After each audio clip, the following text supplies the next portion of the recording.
If you've got this giant wall in front of you that's called time freedom, and you just scale as quickly as you can to generate enough passive income, note the operative word's passive, mailbox money. I'm not working my ass off for all this income. What's the best way to do this? In my mind, if you have an armor-piercing gun and you're just shooting in one spot on that brick wall, you're going to break through a lot easier than if you're doing a flip.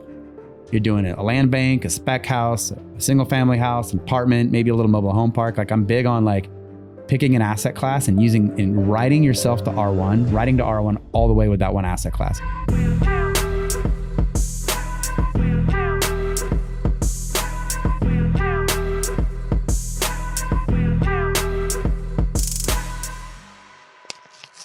And we're live from 0 to 100 Studios.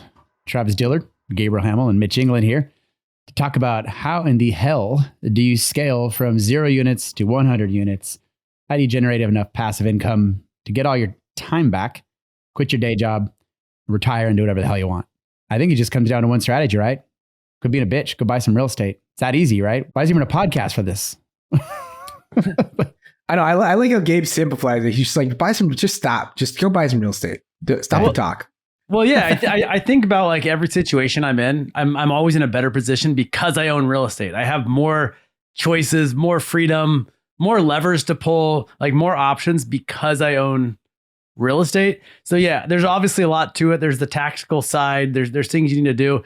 But at the end of the day, like shut up and buy some fucking real estate and preferably some cash flowing real estate. I mean, I guess cash flows either way. You want positive cash flow. It can flow negative as well. Right. So if the cash is going to flow, let it flow positive. So you can live off of it and have some financial freedom, some time freedom and live the life you want. I agree. I mean, obviously we're oversimplifying it, but you know, there's the right type of cash flow. Like, I mean, I bought a lot. I've shut up and bought some real estate, and then I wanted to, you know, get kicked in the head by a horse after I did it. So yeah, I agree. Buy cash flowing real estate, preferably outsized cash flow returns for the risk. You know, and then also like look at everything through the lens of time. We're big here. Like we were just on the elite call, and one of our badass elites, because he's awesome, but he was potentially looking at putting a deal together to build 104. He is potentially looking to build ground up development, 104 unit apartment building. And I'm always like, okay, let's just like, there's so many variables, right? With construction. Gabe and I are in the middle of major construction projects on multifamily stuff we didn't really sign up for, but we're in on it. And the costs, I'm like, okay, just did you factor in the fact that the costs are double, that you're going to spend about 4 times as much time on it than you thought you would be. And it's going to take, you know, twice as long. As long as you did that, you know, and also like if every hour you spend working on one thing is an opportunity cost, because you can't spend that time on something else that could be a lot easier, a lot less friction, could be generating more cash flow. You could be finding more deals. Like, I mean, Gabe, great case in point, Gabe's looking at a kick-ass deal in Wisconsin, a medical office building that I think we're all interested in potentially looking at. But what if you were so busy building something, flipping something, managing, you know, guests for your vacation rental that you completely missed that deal? Like what's the economic impact to you there? Well, we talk about getting your time back, but also like there's a concept of what do you spend your time on? And that's really important too, because like real estate in general, I mean, yeah, you can go buy a flip, you can go buy a land, you can go land bank, which is negative cash flow, by the way, or you can develop, you can do heavy repositions, but also like you look at the most successful investors in the world, they have the same amount of time as we have, as anybody has. And so it's like, you know, be a student of those investors. What are they doing? They're looking for opportunities to create huge wealth and capital and cash flow with very little of their own time. And that I think is a really important piece that people miss. You know, they get into real estate because they want freedom, but then they get a job. Like a lot of flippers, for example, they're like, hey, I want to be free. And now I have these homes going up and I have, you know, are being remodeled. I have a construction crew that's calling me. I've got high interest debt. Nothing's cash flowing. It's stressful. It's like, it's no less stress than the job. And so in 0 to 100, we really preach about like, get your time back by using your time wisely and using your time on the right assets, on cash flow assets, on assets that actually give you freedom versus take it away. My 20s were littered with real estate projects that took away my freedom. It took my time and it was negative cash flow. They cash flowed, trust me, just the wrong way. And so I was very aware of those. And so the cash flowed out of your life, just like the blood out of your body when you cut your finger off trying to flip a house. Ooh, that was good. Yeah, which I actually did. I did that too, to the tip of my finger, right? So yeah, I just think like you got to look at like, what are you spending your time on? Everyone has the same amount of time each day as the most successful investors in the world or the least. And so like focusing your time, being very, very wise about what you purchase, what you get yourself into. And yeah, just being careful about buying positive cash flow assets. I was just going to say, what's interesting on the time freedom piece is, and I've said this a lot, right? And we've talked about this a lot, but a lot of people get into real estate because they want financial freedom, and what they really want is time freedom. They want to own their time. And I watch this often. Like, it's one thing, someone's not in real estate at all. They quit their W-2, they want to replace their income with rental properties. But I also watch a lot of investors, and not knocking flippers or real estate agents or brokers, but understand like that can also be a job. And I have watched a lot of people get into real estate because they want financial freedom, and more so want that time freedom. But then they've created these businesses that take them away from that. So maybe they're working a 40-hour a week W-2 job, and then they start buying some rental property. They're managing those properties. They start growing. They build a property management company. They build a construction company. They go get their real estate license. They start a brokerage, and now, they have multiple businesses, actually taking them away from all the things of which why they got in real estate in the first place. And if you're passionate about that and you build the right team, there's nothing wrong with that. I think it's just really important from the mindset side to be really clear on what you actually want, like what you really want. Why are you actually getting into real estate? Why is that financial freedom important? Usually it comes down to time freedom and owning your time. And then make sure you're building businesses or a portfolio or a real estate business around those things that you actually want, and you're not taking yourself farther away from those things that you really want. I actually got into time freedom. Can I talk, Mitch? I've tried to talk at least 6 times. And usually it's not really that valuable. So Gabe and I had a conversation before this. We're going to try to temper the words a bit. Why can't anybody hear me? I got into real estate. I wanted freedom. Mitch, what are you up to today? Gabe, thanks for asking, Gabe. So look, here's the deal. I got into real estate so I can have freedom of health, freedom of time, freedom of who I spend my time with. And then I end up hanging out with Mitch every day. That didn't work out for me. So know what you want. Know what you want. You're welcome, buddy. I didn't see that coming. I didn't either. That was good. You wrapped that up. Then the other thing I was going to make before the angry little troll kept, chiming in on me there was like, we look at real estate through the lens of risk too, right? Like, okay, is my capital at risk? Is there downside by personally guaranteed on a debt on a loan? We also look at like, is a W-2 job risky? I've always said it is risky. If you have one source of income and you're an expense item on a P&L, you've always got a bullseye on your head. So that's risky. But also, like, say you're in the real estate game, like what you are in business in general, what you spend your time on is also risky, because you might not have your head above the clouds to see what's out there, right?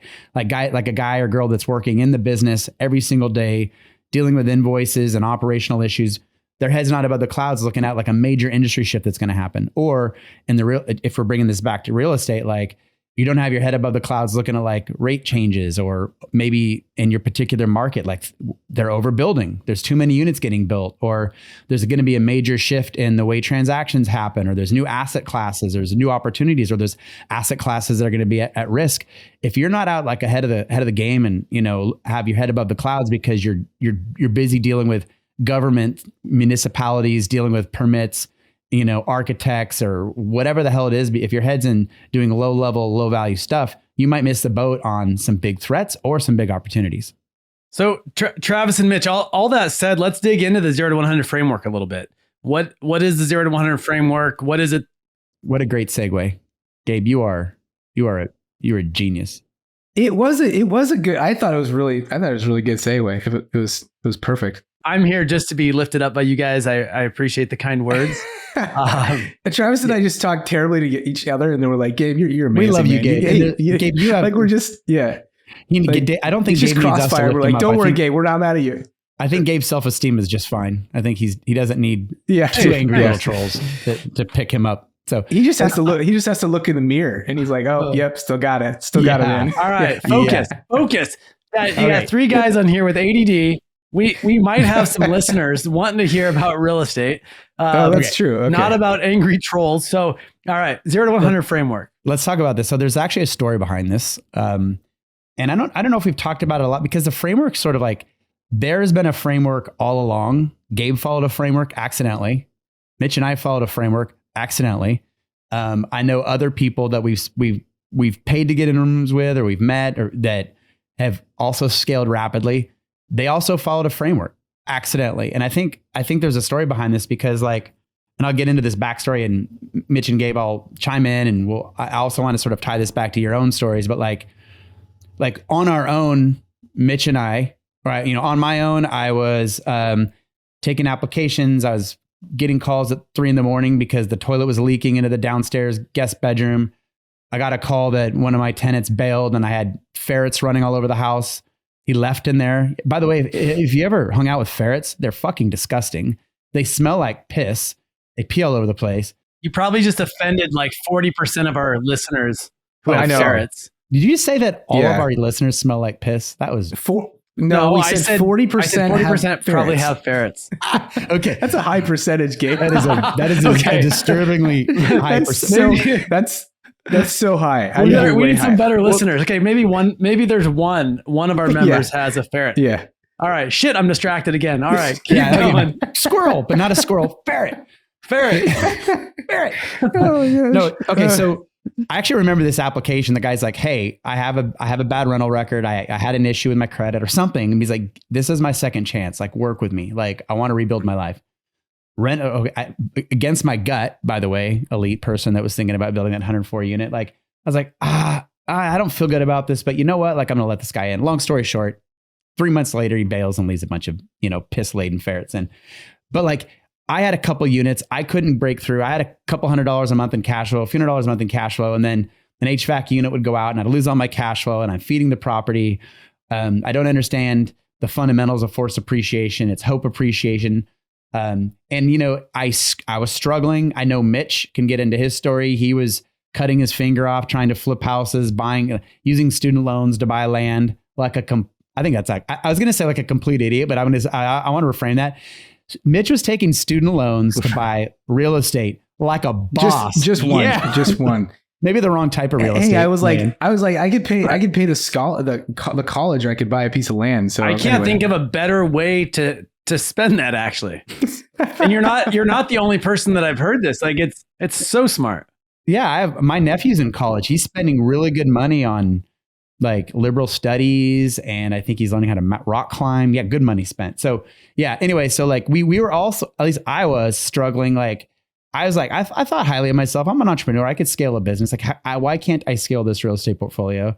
Mitch and I couldn't. Like we had a handful of units. I know Gabe, Gabe's different though. He decided he's going to do it, but it took several months to kind of figure it out. But long story short, like, the aha moment for me, and this is Mitch and I, our journey's a little different because we were attracting capital probably more so than Gabe was. He took down most of his stuff on his own through creative financing, seller financing. But like Mitch and I were like, on our own, we did some single family stuff. On our own, did a plex here and there. On our own, did some land stuff, did some spec houses, did some flips. Like we were moving a lot of different directions, really going nowhere. And then we dove in, spent probably $100,000 on education and masterminds to try and figure this thing out. And we started making steps. I think we were making some good steps. But there's also a lot of shit we were doing that was just wasting time and money because we didn't really know what we were doing. And one of the first aha was this guy that approached us. We just finished up our own meetup that we were hosting, talking about the little successes we had. I think we had done like some zero to something. We had done a house hack here and there. Bought a duplex. We bought a small commercial property that we learned about forced appreciation and learned about, repositioning.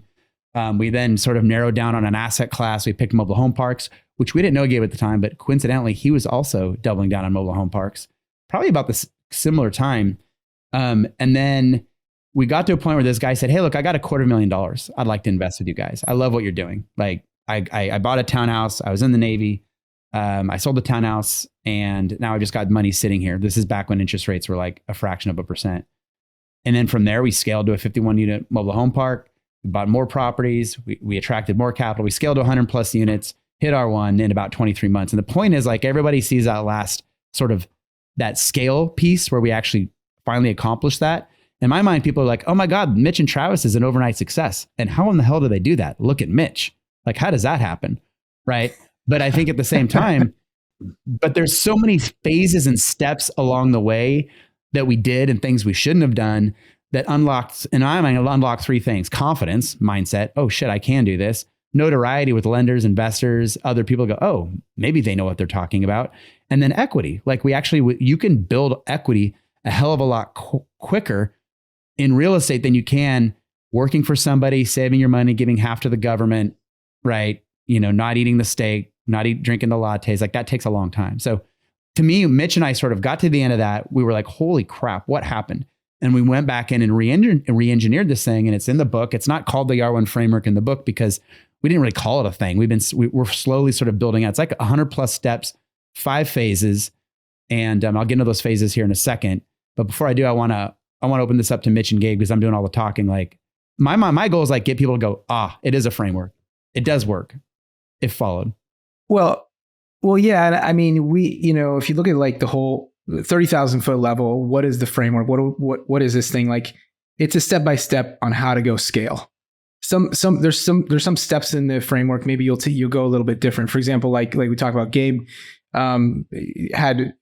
took down his deals not by raising capital, but by unique, very, very unique and awesome deal structures, seller financing structures. So like, not every single step in the framework is going to be for you. You can iterate on that, but like, the point is that most podcasts, most books, most masterminds, they get together and it's very general. It's like there's not really any prescription. And so with 0 to 100, we're very, very serious, and we're all about getting people literally from zero units. They can come into this tribe. They can listen to podcasts, join the elite mastermind, join the Facebook group. Like people can come into our world and have a step-by-step formula or framework, as we call it, to follow and to start laying the foundation so that they can also be quote unquote overnight successes. And we say overnight success because that's not the way it works, right? You have to build that foundation and that momentum. And the framework has, five phases that we're building it now. We're on the tail end of building it out. But like up until now, we're really excited about this because this doesn't exist. Like, you listen to Bigger Pockets, great podcast. I was a student of Bigger Pockets for years and years. And but I also heard a lot of stories about flippers, about developers, about people that bought themselves jobs. I heard a lot of stories about people who got into real estate, and I was like, yeah, like that's awesome, but like that's not exactly what I want to do. I actually want freedom through real estate, and I tried a lot of these different methods in my 20s that didn't get me free. They just like, in fact, I had 2 little kids, I had a full-time job, and I was flipping home. Like, talk about like lifestyle design. Like, there's no design to that. It's terrible.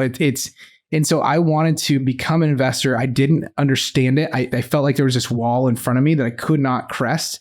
I couldn't understand it. And finally we got through it. And now looking backwards, we're all 3 of us can put our heads together and be like, hey, what did we do?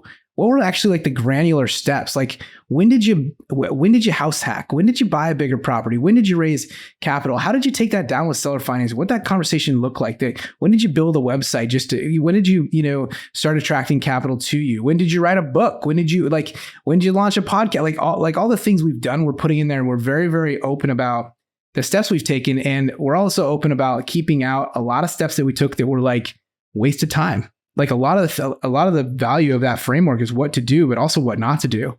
And so, while most investors run in all directions very quickly, the framework is designed for you to follow very slowly, methodically in one direction from A to B. And the A to B is from 0 to 100 plus units, or from basically working, say, a W-2 job or trading your time for money to time freedom. And that's what the framework's about.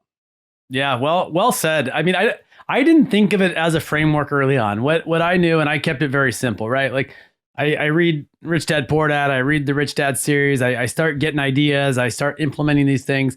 But what I got out of it more than anything was like, kind of like what we joked about before, like buy real estate, right? Like, and I think one thing that really helped early on is like, I understood the difference of making money and building wealth. And I can't say that piece enough, because at the end of the day, when you own an asset, you think about it, like the dollar goes down in value over time. And real estate goes up in value over time. Now there may be some dips here and there, right? And sometimes longer ones than others. But over time, you can still draw a pretty straight line through real estate appreciation. And if you're cash flowing during that time, it's like a double. It's a win-win, right? And so in the most simplest form, I knew that my path to freedom, my path to wealth, was going to be to buy assets and focus my time and energy buying assets versus spending my time working for the dollar. Now, over time, the cash flow goes up, and over time, you build up a lot of equity and a lot of appreciation, and you have debt pay down and all these things and all these advantages, tax advantages and different things that you have by owning real estate. And I think sometimes people want to overcomplicate it. And I actually think playing small, kind of like having one source of income, like a job is one source of income. One rental property is one source of income. And the more sources of income you can have, the more units you can have, the better position you're going to be in when something's good or when something's bad. And so when it comes to scale, it's, I think in those early years, I played small. It felt big. It felt big at the time. But then I realized that to own less real estate is more risky than owning more real estate. And if I'm going to invest in real estate, I want to own as much cash flow in real estate as I possibly can, because it sets me up and puts me in a better position today and into the future as I build and grow my portfolio. You mentioned buy. I just wanted to change. If anybody has a Robert Kiyosaki's phone number, which Gabe probably does because he freaking knows everybody. But I just thought of something. Robert Kiyosaki says an asset is something that puts money into your pocket every month, which I agree. That's sort of like the Kiyosaki definition of an asset, which we agree. And I know you read that, Gabe, and you're like, I don't really know what I'm doing. I just know that I want assets to put money in my pocket every month. I'm so simple-minded, Travis. Like, I'm such a simple-minded person. Like, if it's a basic concept that makes sense, if it makes sense, it makes sense. An asset puts money in your pocket. A liability takes money out of your pocket. Which one do you want? Well, I want some fucking assets. Like, right. I want to buy something that pays me every month versus buy something that I have to pay into every single month. Like, it was a no-brainer. All these simple concepts. And it doesn't have to be super complicated. I love that. I love that you're simple-minded, because I too am simple-minded. And by the way, comes from a guy that owns $65 million in real estate. So simplicity actually can be incredibly powerful. I would also expand upon Kiyosaki's definition of an asset. It also needs to put money in your pocket every month and not drain your effing time every month, right? And I would caution people, buy assets, don't buy jobs. And I think that's also a key delineator with our R1 framework, which we are going to get into here in a second. We're going to actually crystallize the phases a little bit and then tie it back to our own experience. But I think that's where a lot of people go wrong. They're not buying real estate. Yeah, they're buying real estate technically, but they're buying jobs. When I bought a single family house and I had to take applications, and when people moved out, I had to go in and turn it, and I had to take calls in the middle of the night, or like all that I bought a job. And if you could only have so many jobs, and there's just not enough hours in the day, right? So I would also caution people, look at real estate through the lens of time and money. And an asset, in my mind, someone emailed us or text us to Kiyosaki, an asset puts money in your pocket every month and doesn't drain your time. I think that's an important differentiator with the R1 0 to 100 framework. Absolutely. I love that. And I'll say too, like, I love your simplicity, Gabe. I think simplicity is, there's some magic to it. And just being very simple and buying assets that cash flow.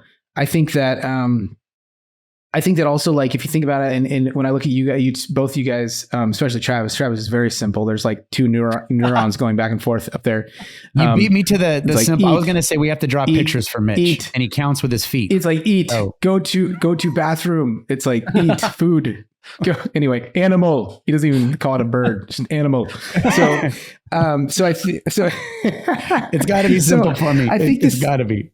I think there's Wow, I said I'm simple-minded, and Travis is getting shit talked about being simple-minded. You see how that works? Gabe raises his hand. I praise you for I'm it. simple-minded, and Mitch and I couldn't wait to jump in and make fun of each other about being simple. So Mitch loves my daughter's pictures. She draws pictures for him. It clears it. Provides clarity for Mitch. That was an alley-oop for me, Gabe. But I do think it's backed by a common sense and an intellect, and like it's backed by a vision. It's backed by part of part of, I think, our job and our challenge in 0 to 100 and being leaders of 0 to 100 is like going back to the way that we think in our simple approach, because I think there's magic and simplicity, but also laying out like breaking that up and looking at some of the granular steps that we took that were really powerful and some of the steps we took that weren't really powerful. And like, I'll admit, like, it's not as easy as it sounds, but like we're on a mission. And when we talk about 0 to 100,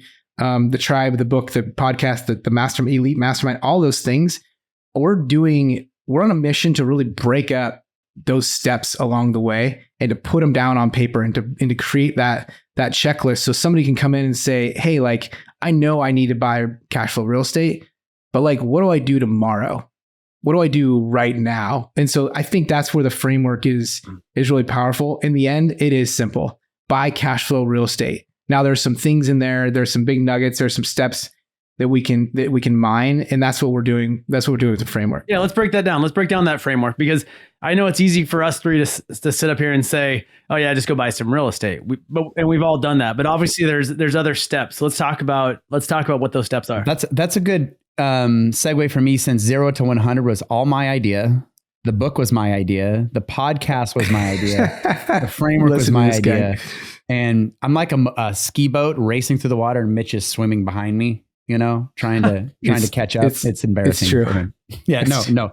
And all transparency, I hate to say it, all of this was Mitch's idea, which is surprising coming from Mitch. So yeah, the framework. All right. So before I get into the framework though, I want our live audience, if I was to ask you while we're going to go through the framework, if you guys were to think of like, what's the one thing that gets people to scale, real scale, passive scale, not own a bunch of jobs scale, like put it into the comments here. Like, and we can repeat it here on the podcast recording. Cause I'd be curious to hear what people actually think. Like if you were to boil it down to one thing, like what is the one thing that helps some people end life with a few units and a bunch of jobs and no cash flow, others end with thousands of units and absolute financial freedom and time freedom to do whatever the hell they want for the rest of their lives.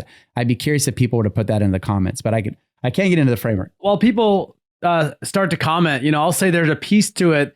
It's before the relationships, analyzing deals, making offers, like I think you got to want it. Like you got to be hungry. Like those that I see successful in real estate, like I think about to my early years, like before I even owned one property, before I had one unit, when I was at that 0 to something, right? I hadn't bought my first place. Like all these things are important. Like you got to build relationships. You got to analyze deals. You got to understand that. You got to make offers. You got to buy property. But I remember like I had the desire, I had the determination, I had the discipline to like make it happen. I had the belief that it was possible. And so when I think about like my own experience, like those things were very strong. I believed that it was possible for me. And then I had the desire, the discipline and the determination to go out there and do that. And so I think you got to ask yourself, like, how bad do you actually want it? And do you believe that you're capable of doing it? I mean, I believe that anyone that wants it bad enough will find a way to make it happen. Like how strong is that belief in yourself? It's very different than like, yeah, it would be nice to, or I'd love to own, a couple rental properties, or it'd be nice to own millions of dollars worth of real estate. That's very different than like, yes, I'm capable and I'm going to make that shit happen. I love that too, because sometimes when people are afraid to pick up the phone and make a cold call to a seller or to a broker because they feel vulnerable, or they're afraid to send an LOI that's much lower than asking, they're fearful. In my mind, what's more terrifying?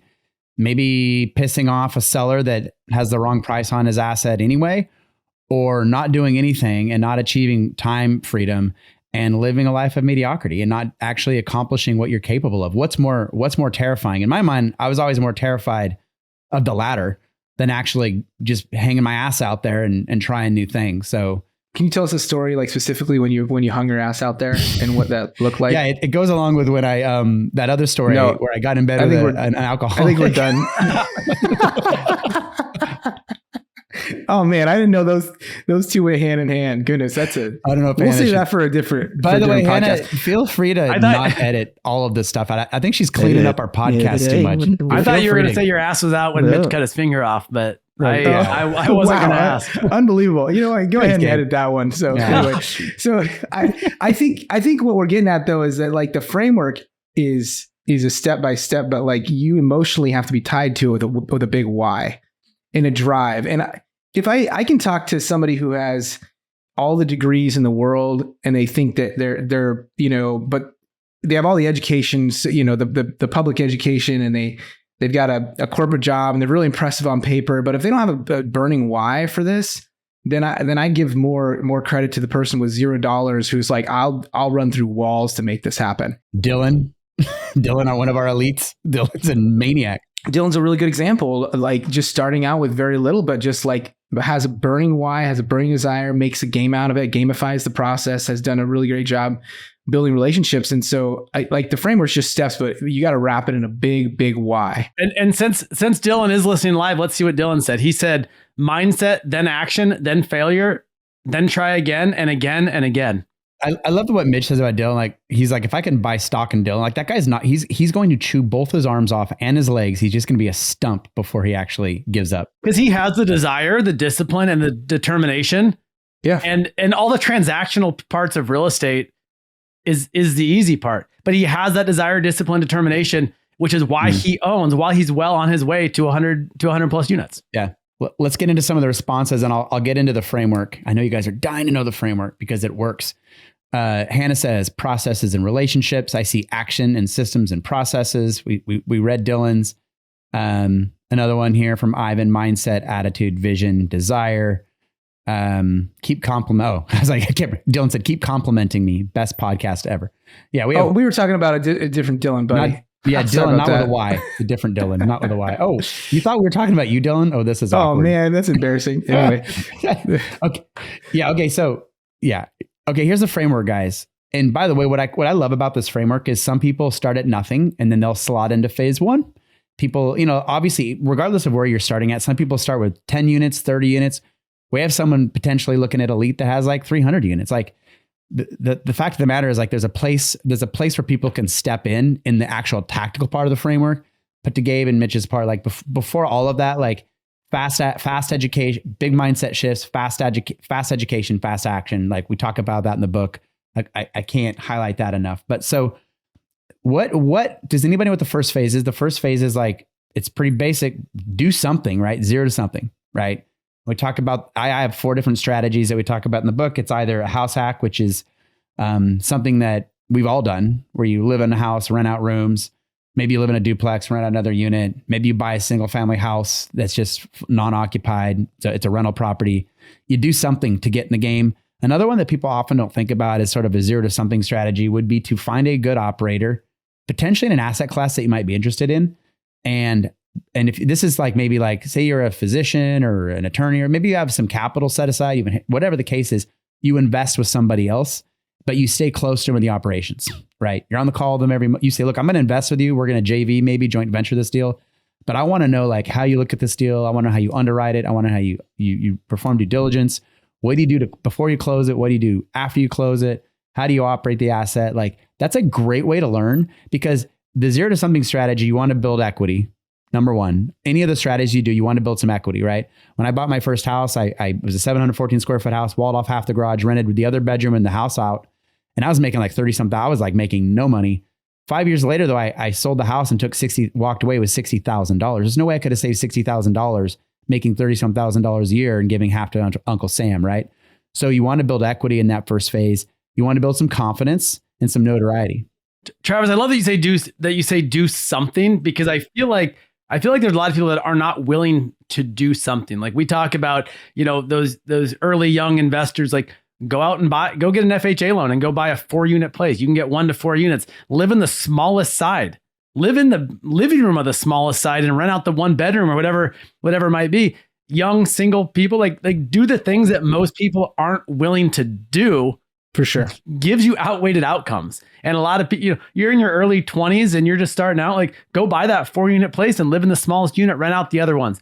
Maybe you're not cash flowing a ton, but maybe you're living for free, which is most people's biggest expense. And when you do move out, then you have some equity built and now you have a cash flowing asset and you move on to the next one. And that's a good base for someone. That's a good start for someone. And there's no reason not to do that, but it comes down to what you just said, 0 to something, do something. And by the way, now you're a real estate investor.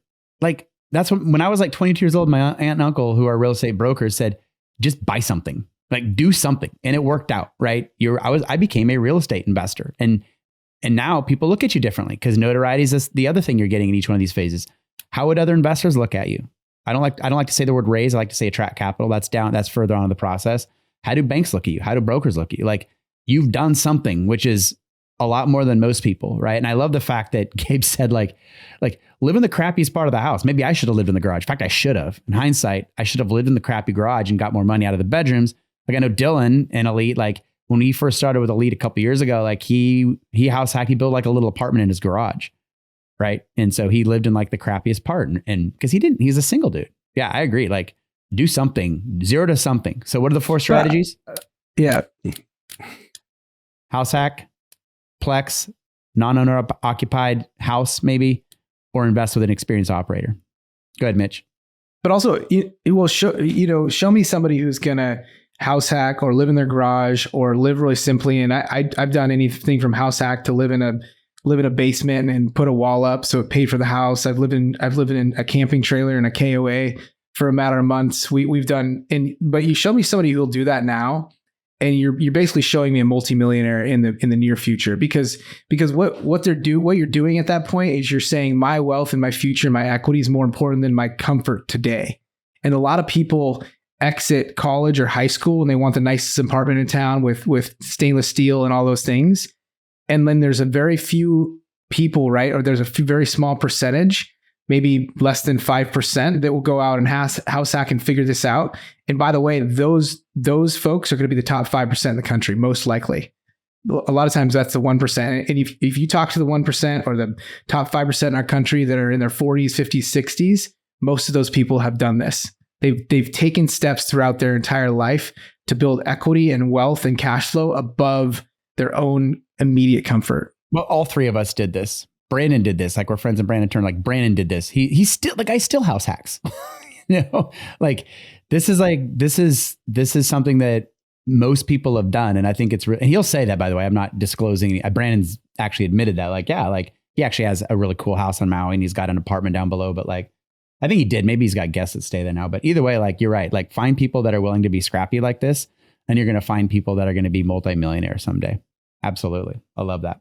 So again, people might be listening to this, like, I've already done that. Like, I've got a family, or I've got some units. The next step is something to something more. It sounds pretty cliche, but like, in my mind, something to something more is like, some people might think that maybe it's buy another duplex, maybe it's buy another single family house. But if you're like, in my mind, if you're like really serious about this, I think the next step should be buy a commercial property that can be force appreciated, or maybe if it's a residential property, that's 5 units or more, because residential properties, 4 units or lower, single family house, like, that is hope appreciation. I hope the house appreciates because my neighbors appreciates. When you get into the world, like, there's so many light bulbs that went off and so many aha moments that we had. We read David Lindahl's Multifamily Millions, along with a myriad of other books.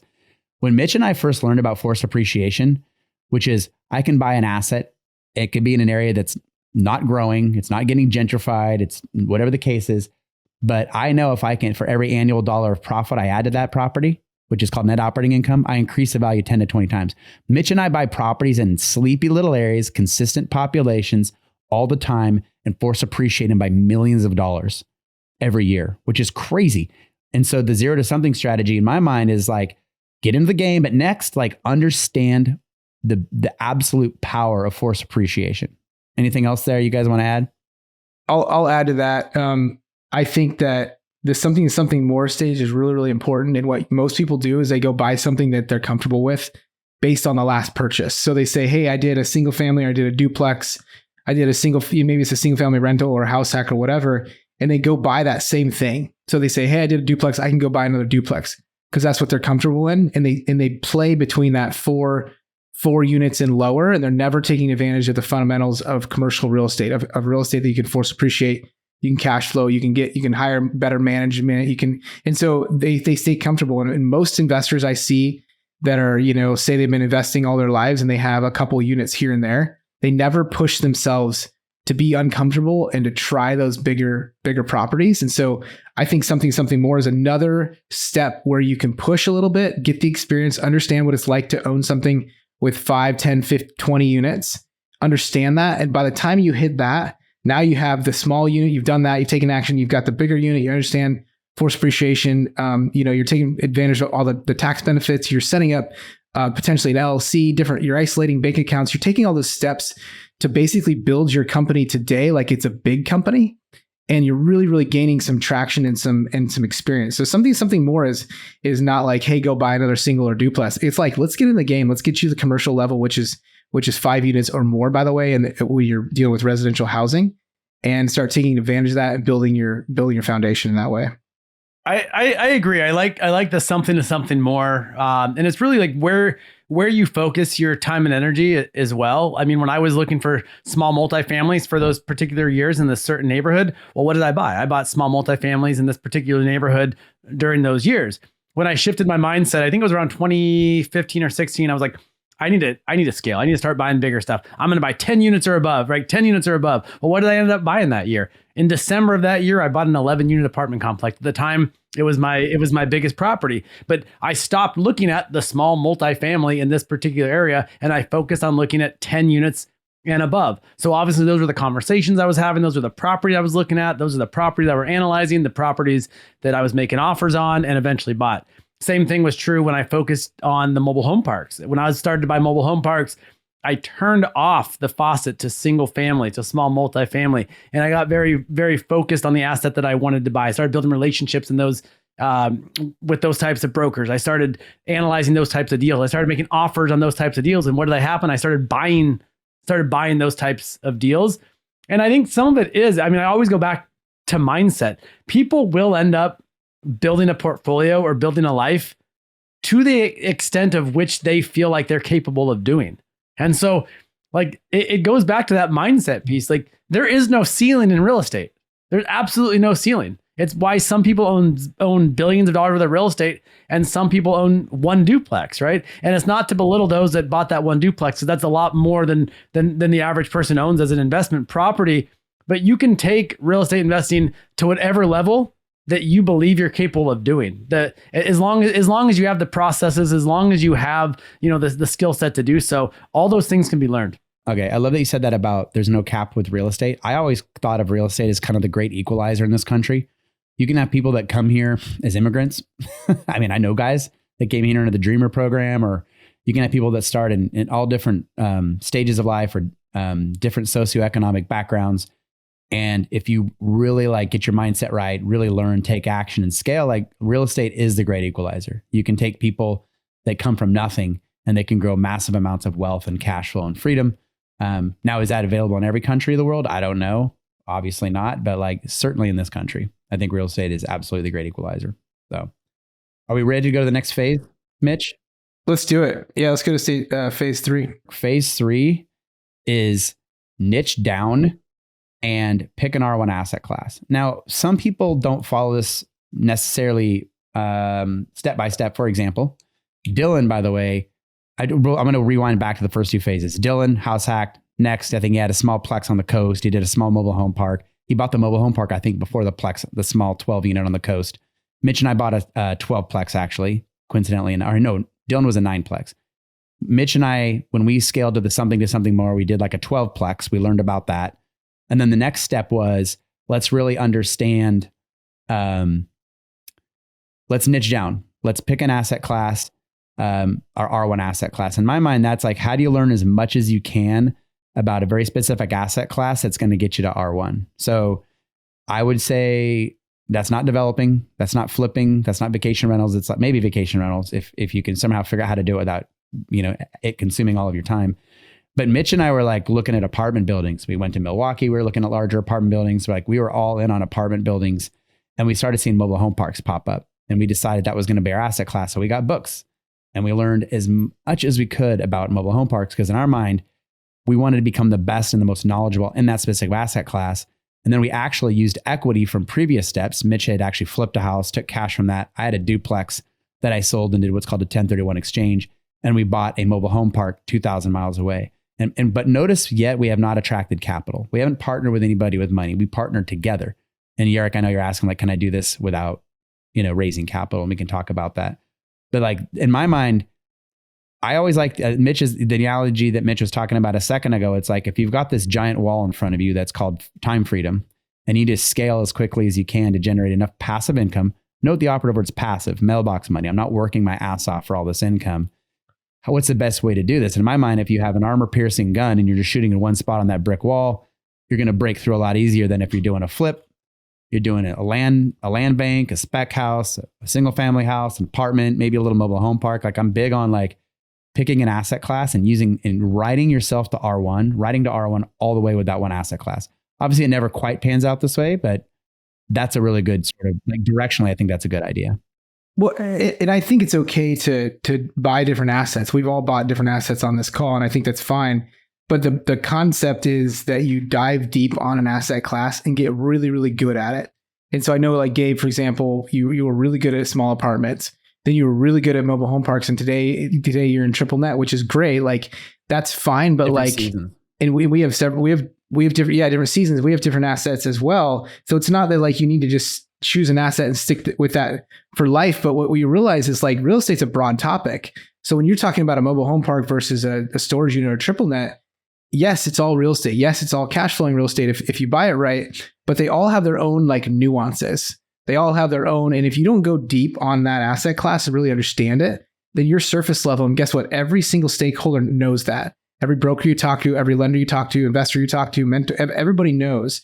And so like we really recommend like choosing something to get really, really good at, go an inch wide, mile deep, and understand that so you really, really get it. And so, I mean, part of this is like, you know, I could throw somebody who doesn't understand mobile home parks a deal and throw them a 10 or a 12 cap, and they might think that's an incredible deal because they're capitalizing the POH income. Like little nuances, and maybe you don't know what that means on this podcast. That's okay, because my point is there's nuances with every single property, every single asset type, I should say, that you need to understand. And if you're going to scale, you need to be very, very versed in that asset class and really understand the language of that specific asset class. Absolutely. And I know, like you said, we all have had different phases, and Mitch and I still love mobile home parks. In fact, we have some stuff that we've invested outside our asset class, and we were like talking like we want to sell it.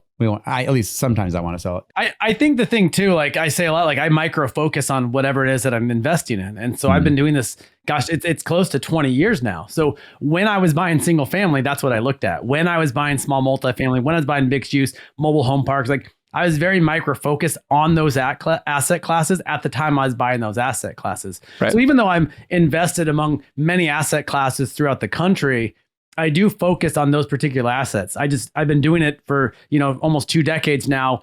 So during those, almost 20 years, there's certain years that I have focused on certain asset classes and learned as much as I can, learned and executed and took down deals in those particular asset classes. I typically wasn't buying multiple asset classes within the same period of time. There was some overlap for sure. But it is those micro focuses throughout those years. Well, I think it's also like how do you build your reputation in that specific season? So for example, if I go to a meetup or I'm networking and I'm like, oh, I just look for opportunities in real estate. I'm just a real estate guy. Well, what does that even? It means nothing to people, right? Versus saying, hey, like I'm looking for mobile home parks in red states with 50 units plus. It's specific. And so like being specific is important. And also going deep is important, and like communicating that is important along your journey. And you can change that over time. That's fine. But this phase is all about like niche down and get really good at your asset class. Understand your investment thesis around that asset class. How are you different? How are you going to add value? How are you going to find deals? What's your approach? And the niche down phase that's what it's all about. Like getting really, really clear on how you're going to scale. Amen. And I know we're going to go long. For those who want to stay on, Garrick, I'm going to get to your questions because Garrick's asking like, can I do this without raising capital? Yes. The answer is yes. Gabe did it. Gabe did a lot of zero money seller financing deals. Mitch, everybody has a different philosophy. Let's go to that question. I mean, he asked, how far can you take this business without needing to involve investors? I think that's completely up to you. I mean, a lot of my early deals, a lot of my stuff, I haven't raised capital. I've had some partnerships throughout the years, but I haven't syndicated deals. I don't raise capital.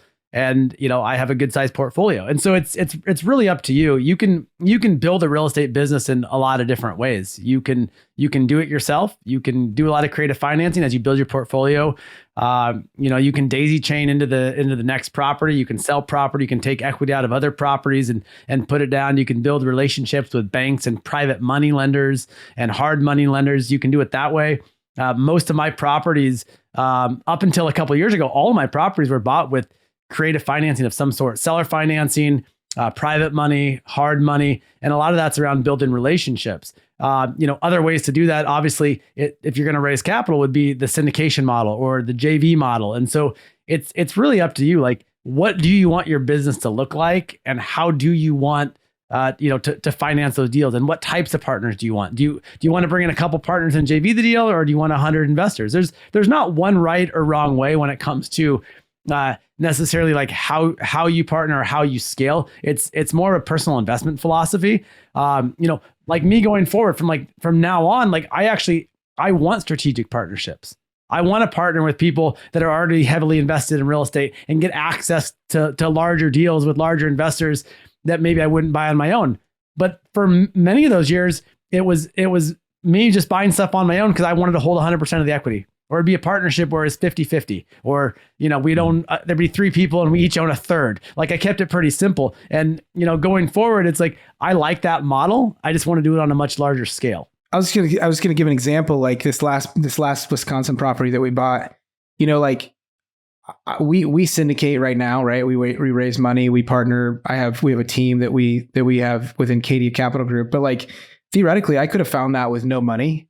It was a $600,000 capital raise. So if I had no money, what could I do? Okay, well, I did part of it with the seller. I could have gotten hard money for the other 600, still made the payments, forced appreciated, and come out the other end with between $600 and $1 million positive equity, as well as cash flow, and then go refinance it. So like, and again, that's seller financing and hard money. That's a creative structure that you could go do on a deal like that has legs.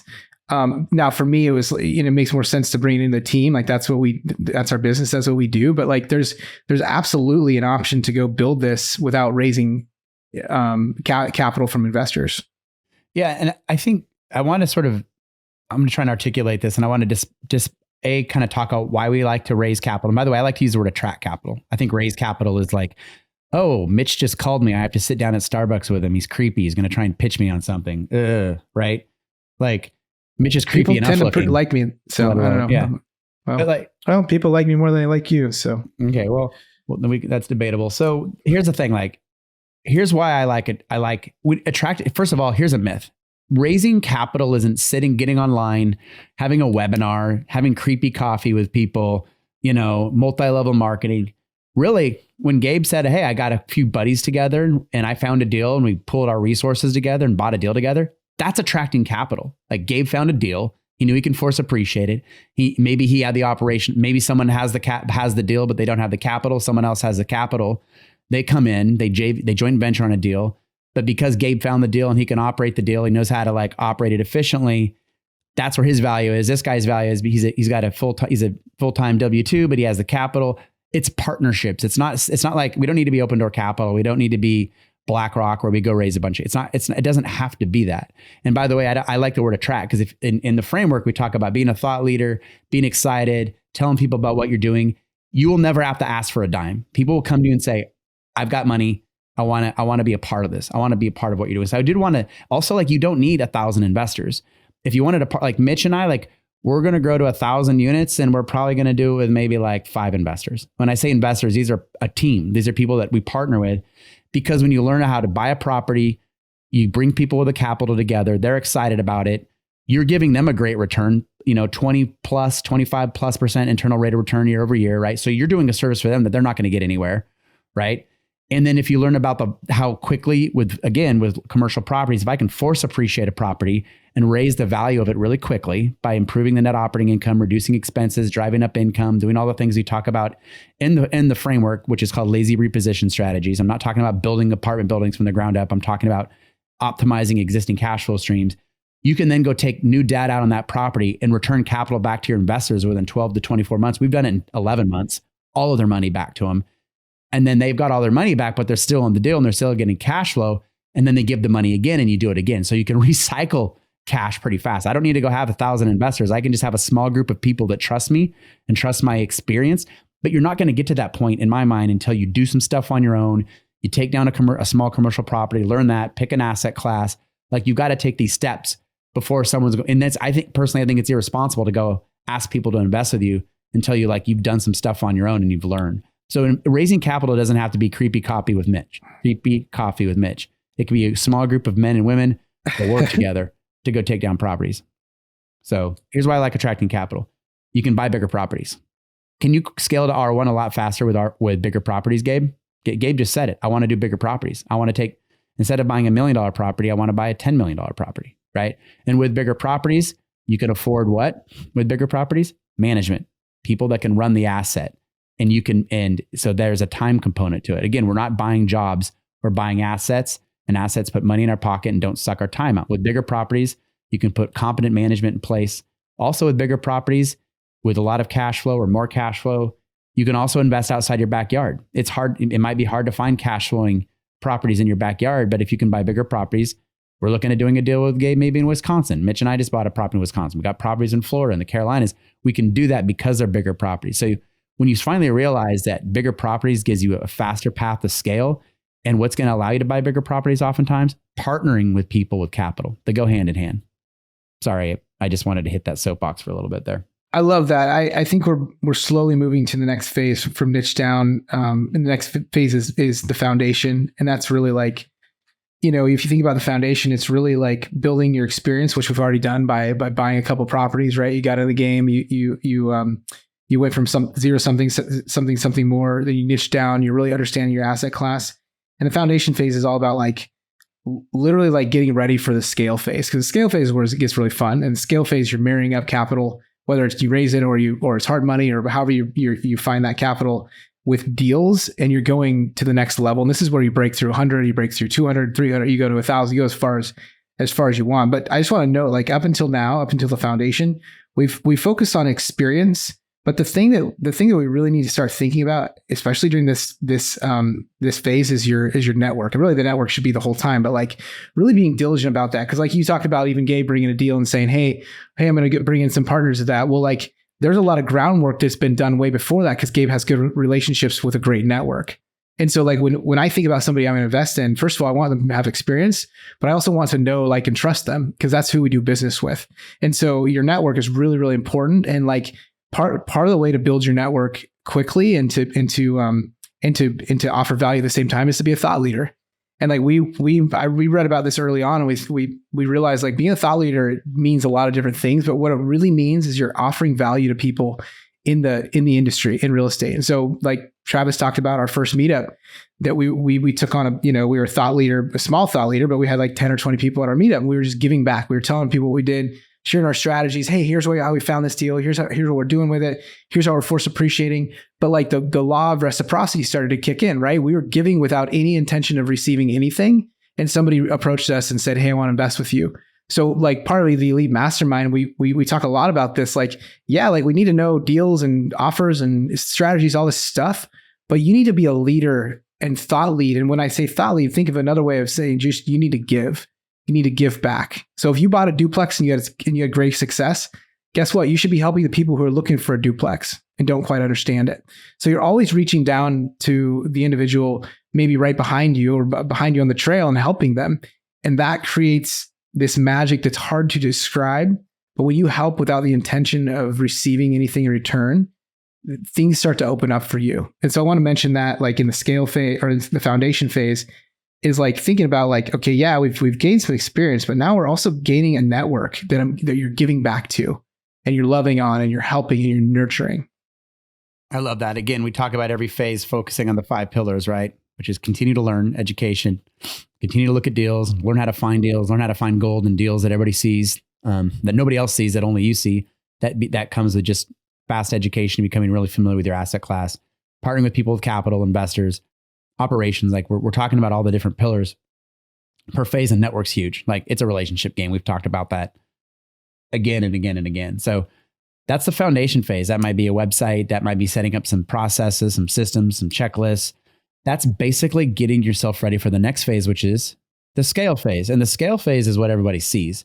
That's when they're like, oh my gosh, Mitch and Travis went from a few units to, 200 units in like a couple of years. And how did that happen? Or how did people, or Dylan, like last time I talked to Dylan, he was in the garage, now he's got like 70 units and he's going to hit R1 by the end of the year because he just closed on a big property in Tennessee. He did a deal in Oregon in a mobile home park. And the scale phase is the one everybody sees. But again, the way I think about this R1 framework is each phase is linear. You can't really get to the next phase unless you accomplish the phase before that. Once you build your foundation for scale is almost like a cycle. And in scale, now that you've done those first steps, you're marrying capital with opportunities. You're taking down bigger properties, maybe not in your backyard. And that's really like buy a property, partner with people with capital, force appreciate, cash flow, potentially return capital, repeat. So it's repeat, retire. So the scale phase is almost the one that you kind of repeat over and over again until you hit R1. And so again, scale is the one everybody sees. A lot of times you just want to, the scale phase is so fun that you might just want to keep going, like now Travis and I are going, hey, let's go to 1,000 units because this is a lot of fun. And so I think, the scale, like Travis said, in the scale phase, you really are a connector. And we were just talking about this on the elite call before the podcast, like you're connecting capital. So you'll find an awesome deal and you connect capital and you connect it to operations. And like, if you think about it, what's really cool is like the money is already out there. The deals are already out there. The operations, the software, the systems, the processes, the people, everything is already out there in the world, but it's your job as an entrepreneur to go connect those dots. And when you connect those dots, you unlock a lot of value, like cash flow, equity, tax benefits. And so I think the scale phase, when you get there, you realize that it's a lot of fun and you'll probably hit R1 very quickly. And then from there you're going, hey, I don't want to quit because this is so much fun, and you're leveraged in a way where you have a life, you still have a lifestyle. And if you do it right, your investors don't want you to quit. Your capital partners, that's like, the hey, last thing they want. Yeah. What's the next deal? Like, this is fantastic. And don't forget this is a mindset thing. When you really educate yourself and become really good at unlocking value through force appreciation, all the things we're teaching in this tribe, your investors aren't doing you a favor. You're doing them a favor. And when you have that mindset shift, it opens up the whole world. If you're like, our first investor, we tripled his money in 23 months, right? We were doing him a service. He couldn't make that sort of return anywhere. So when you shift and you're like, oh my gosh, like Gabe's valuable. He knows how to find deals. He knows how to uncover opportunities others don't see. He knows how to underwrite deals and perform due diligence on deals to sort of protect my capital. He knows how to take them down, operate them, force appreciate them to give me an outstanding return that I won't find anywhere else on earth. Like, oh, Gabe's doing me a solid. Gabe doesn't have to come beg me for money in a weird, creepy coffee date. Like, I'm going to come to him because this is what I want. I love it. And we're obviously going over our time here, which is fine, but I'll just say too, like, we're not able to, we can't cover all steps on a single podcast. And so, if you're interested in diving in deeper, schedule a call with us, jump on the phone. We can talk about that more because it's something we're really proud of. We're really excited about, and we're just on the tail end of building. In fact, by the time this is released, it's probably also released. Or also complete, I should say. And so yeah, like I think the biggest thing is realize there's a path to this. There's a journey that you can go on. If you're an investor and you're hitting your head against the wall, you got a couple units here and there and you're working full time, you're trying to figure this out. There is a path to jump on and to really, really move your portfolio size to the next level, but most importantly, move your freedom, your cash flow, your time, your ability to live your life to the next level. And so this is what we've built, and we're pretty excited to talk about it. Yeah, the last thing I'll say, just get involved with the 0 to 100 community. I mean, I say this over and over and over, and I can't say it enough that every real estate deal that I've done, from my first one to the ones I'm working on to ones I've closed recently, they've all come from conversations and relationships. And bigger your network, the more people that you have in your life with experience and who are doing the thing it is that you want to do, that's maybe 1 step, 2 steps, 10 steps ahead of you. Like, get in their world, get in their life, get involved with the community, build those relationships, have those conversations. Those are where you get good ideas. Those are where you get deals. Those are where you get partners. And so get involved, have those conversations, build those relationships, and go out there and buy some real estate. Amen. 100%. I love that. Cool. Well, until next time, if you're listening to this on the podcast store, like, get involved, come join us, come hang out, come collaborate. We'd love to meet you. Yeah, we also have some pretty cool guests coming up. We were going to be interviewing David Osborne, who's a stud, unbelievably successful in real estate. So expect some really cool guests that we're going to be interviewing on this. So stay tuned, get involved, go buy some real estate.